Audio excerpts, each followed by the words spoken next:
महिलाएं सख्त और सशक्त बन सके, जिसको लेकर आज कानपुर देहात के भारतीय जनता पार्टी कार्यालय में कार्यक्रम रखा गया, जहां पर साफ तौर पर तस्वीरों में देख सकते हैं। यहां पर महिला जिला अध्यक्ष है, उत्तर प्रदेश सरकार की तरफ से राज्य मंत्री प्रतिभा शुक्ला है, वह डॉक्टर है, वकील है, समाज सेविका है। इस कार्यक्रम का क्या उद्देश्य था जिसको लेकर यहाँ पर आज कार्यक्रम आयोजित किया गया, पहले बात करेंगे राज्य मंत्री प्रतिभा शुक्ला से। मैम, क्या कार्यक्रम था आज हम अपने प्रधानमंत्री जी का हृदय से आभार व्यक्त करते हैं कि उन्होंने नारियों को सशक्त बनाने के लिए स्वावलंबन की दिशा में और स्वास्थ्य की दिशा में और एक सशक्तिकरण का माध्यम से उन्होंने नारी बंधन अधिनियम जो पारित किया था 2023 में पारित हो चुका था, लेकिन किन्हीं कारणों से उसको कार्य रूप में परिणत नहीं किया जा सका था और उसमें कुछ सुधार की आवश्यकता थी, जिसके कारण वो सुधार होने वाला है।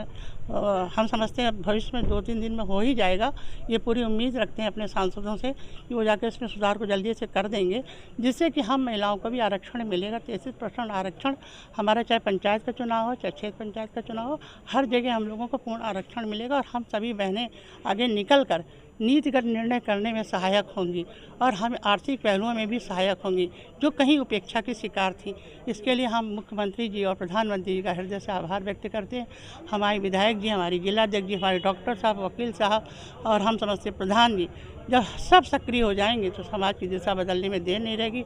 हमारा भारत विकसित भारत बनेगा। राज्य मंत्री प्रतिभा शुक्ला थी, वहीं पे रसूलाबाद क्षेत्र से अति पिछले क्षेत्र से आप आती। मैडम, किस तरीके से महिलाओं की मदद करनी है आगे बढ़ने में वहाँ पर? सर्वप्रथम मैं अपने देश के प्रधानमंत्री जी का बहुत बहुत धन्यवाद देती हूँ कि उन्होंने नारी के लिए 33% का आरक्षण जो लागू होने जा रहा है, उसके लिए आज सारी हमारी जितनी भी महिलाएं हैं वो बहुत खुश हो रही हैं और प्रधानमंत्री जी का धन्यवाद दे रही हैं। और पार्लियामेंट में अब 33% जब महिलाएं बैठेंगी, उनकी भागीदारी होगी लोकसभा में, विधानसभा में, प्रधान सीट पे। तो आज हमारी साथ में सभी हमारी बहनें आई हुई हैं, कुछ वकील हैं, डॉक्टर्स हैं, ये सब लोग हमारे प्रधानमंत्री जी को धन्यवाद दे रही हैं। तो मैम, उन महिलाओं को क्या मैसेज देना चाहती हैं जो अति पिछड़े क्षेत्र में बेटियों को पढ़ने की इजाज़त नहीं देते हैं और बाई चांस पुरुषों की चलती है? मैं कहना चाहूँगी कि सभ्य समाज में पुरुष और स्त्री 50-50% का पूरा अधिकार रखते हैं, फिर भी महिलाओं को वो अधिकार अभी तक नहीं मिल पा रहा है। जो हमारे प्रधानमंत्री मोदी जी प्रयास कर रहे हैं कि उस महिला को, स्त्री को अपना हक मिल पाए। तो सबसे पहले ये अपेक्षा है कि महिला में जो सभ्य समाज है, जो आपकी महिलाएं ऑलरेडी अग्रसर हैं, वो उन बच्चियों को पढ़ने के लिए अच्छी स्वास्थ्य सेवाएं, अच्छी शिक्षा की सुविधाएं मिल पाएँ, ताकि वो आगे आ करके समाज में अपने ज्ञान अर्जन के द्वारा देश निर्माण में अपना रोल प्ले कर पाएँ। तो ये महिलाएं हैं जो सशक्त की बात कर रही है, बात कहेंगे तो मैडम कई ऐसी महिलाएं होती हैं, बेटियां होती हैं जो अधिकारियों के चौखट तक तो जाती हैं, लेकिन सशक्तिकरण की बात कही जाती है, लेकिन अधिकारी सुनते नहीं है, महिलाओं को बाहरी लौटा दिया जाता है। उन महिलाओं को किस तरीके से कानून के तौर पर मदद मिलनी चाहिए? मेरे व्यक्तिगत स्तर पे जो भी मदद है मैं उनकी कोशिश करती हूँ करने की, और अपनी बात जाके आपसे, मैम से कहती हूँ और मदद लेती हूँ कि बहुत सारी बातें हैं ये कि महिला जाती है थाने तक, उसकी बात नहीं सुनी जाती है। तो वहाँ पे हम लोग कोशिश करते हैं कि नहीं भाई, आप इनकी बात सुनिए। जो भी है उच्च अधिकारियों को एप्लीकेशन देते हैं। और जहाँ तक मैम का सवाल है, तो आप तो हमारे सारे लोगों की मदद करते रहते हैं हमेशा। तो जिला अध्यक्ष जी भी, उनसे भी पूछेंगे। मैडम, किस तरीके से आप महिलाओं को जबकि आपका जिले का पदभार है, उनको जागरूक करेंगी?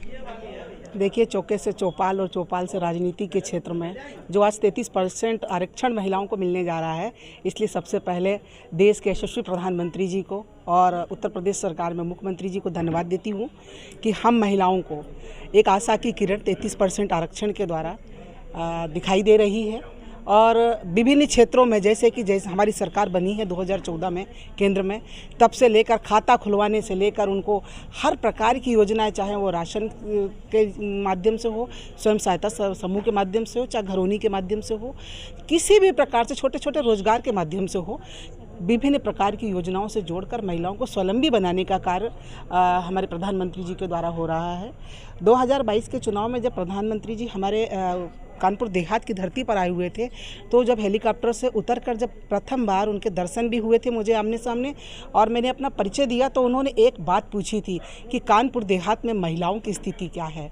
तो मैं मानती हूं कि देश के प्रधानमंत्री चुनाव की रैली में आते हैं तो उन्हें चुनाव की चिंता होनी चाहिए, उन्हें वोट बटोरने की चिंता होनी चाहिए, मगर हमारे देश के यशस्वी प्रधानमंत्री जी को हमारे कानपुर देहात की महिलाओं की चिंता थी। तो मैंने उनसे बताने का काम किया था कि माननीय जो केंद्र सरकार में बैठ के आपने योजनाएँ बनाई, बनाई और स्वयं सहायता समूह के माध्यम से हो, चाहे छोटे छोटे रोजगार के माध्यम से हो, कानपुर देहात की महिलाएं स्वरोजगार प्राप्त कर चुकी हैं और स्वावलंबी और आत्मनिर्भर बन चुकी हैं। मेरा नाम दीपिका सिंह सेंगर है और मैं एक NGO चलाती हूँ जहाँ पर इस क्षेत्र में, इस ज़िले में समाज सेवा का काम करती हूँ।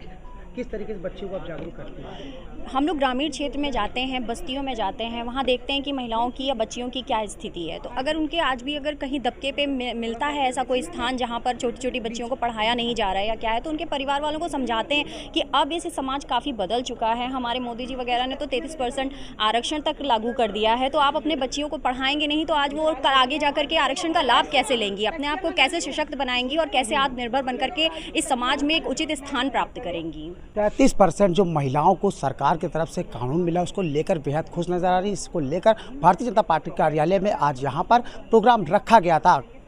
कानपुर देहात से हिमांशु शर्मा, नेशनल समाचार, उत्तर प्रदेश।